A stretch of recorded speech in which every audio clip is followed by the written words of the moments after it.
Hello everyone, my name is Munna Kumar from BHM second year. I am excited to be here to present my topic lung cancer. आज हम लोग जानेंगे lung cancer के बारे में कि lung cancer क्या होता है, फिर उसके बाद जानेंगे उसका क्या कारण है, टाइप कौन कौन सा है, फिर उसके बाद जानेंगे उसका कि कारण क्या क्या है, फिर क्या क्या सिम्टम्स है, और उसके बाद फिर जानेंगे कि उसका क्या डायग्नोसिस है, क्या टेस्ट है, और उसके बाद जानेंगे क्या क्या उसका ट्रीटमेंट है। तो ये लंग कैंसर के बारे में जानने से पहले हम लोग जानेंगे कि हमारे शरीर में लंग्स का क्या काम होता है। तो हमारे शरीर में लंग्स का भी एक महत्वपूर्ण काम होता है। जो हम लोग ऑक्सीजन लेते हैं वो लंग्स के द्वारा जो हम लोग ऑक्सीजन लेते हैं, और जो हमारे अंदर जो खराब गैस होती है उसको बाहर निकालने की प्रक्रिया जो है वो लंग्स करती है। जो हम बोल सकते हैं कि लंग्स का काम ऑक्सीजन को एक्सचेंज करने का होता है। अब जानेंगे इसका क्या क्या। यह दो टाइप का होता है। पहला small cell lung cancer.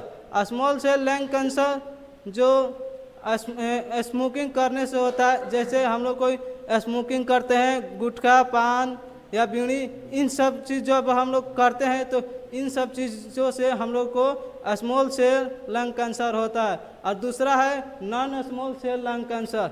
Non small cell lung cancer जो हम लोग नशा नहीं करते हैं फिर भी होता है। जैसे कि कोई गैस फैक्ट्री में काम करते हैं या कोई मेडिसिन फैक्ट्री है, उसमें जब हम लोग काम करते हैं तो हम लोग जो उसमें ऑक्सीजन लेते हैं वो हमारे शरीर में जाता है, तो वो ऑक्सीजन हमारे लिए शुद्ध ऑक्सीजन नहीं होता है, उसमें केमिकल होता है। उसके द्वारा भी हमें लंग में कैंसर हो सकते हैं।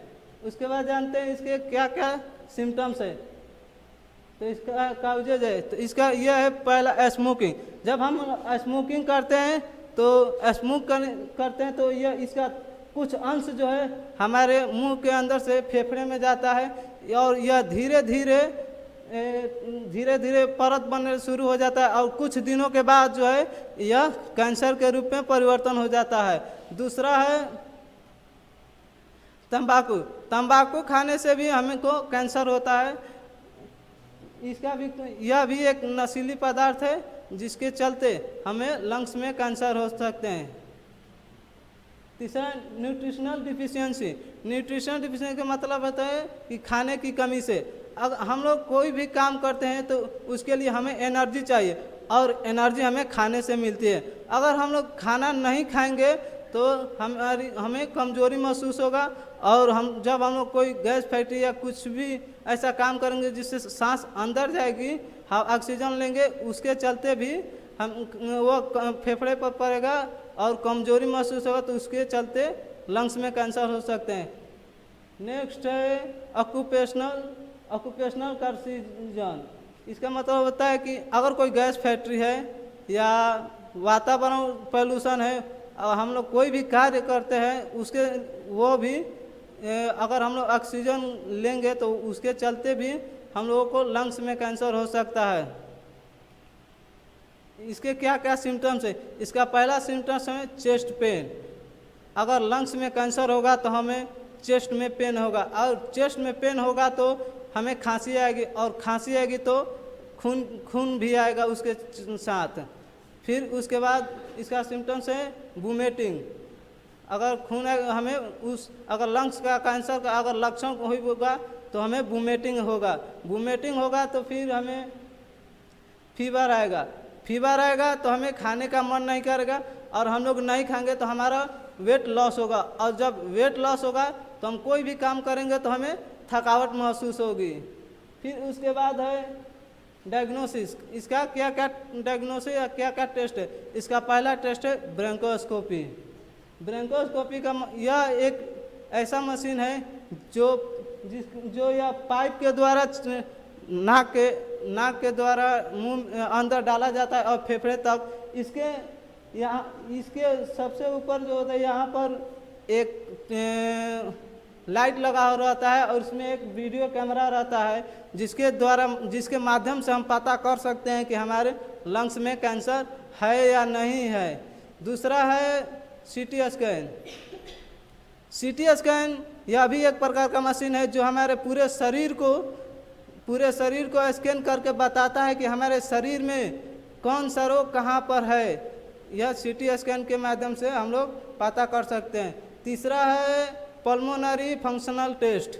यह भी एक प्रकार का टेस्ट है जो इस टेस्ट से पता चलता है कि हमारे जो फेफड़े हैं वह सही तरह से काम कर रहे हैं कि नहीं, इनमें कोई समस्या तो नहीं है, और यह फेफड़े की क्षमता को मापता है कि यह सही से मतलब पूरी तरह से ठीक है कि नहीं। इसके बाद है इसका ट्रीटमेंट। इसका पहला ट्रीटमेंट है सर्जरी। अगर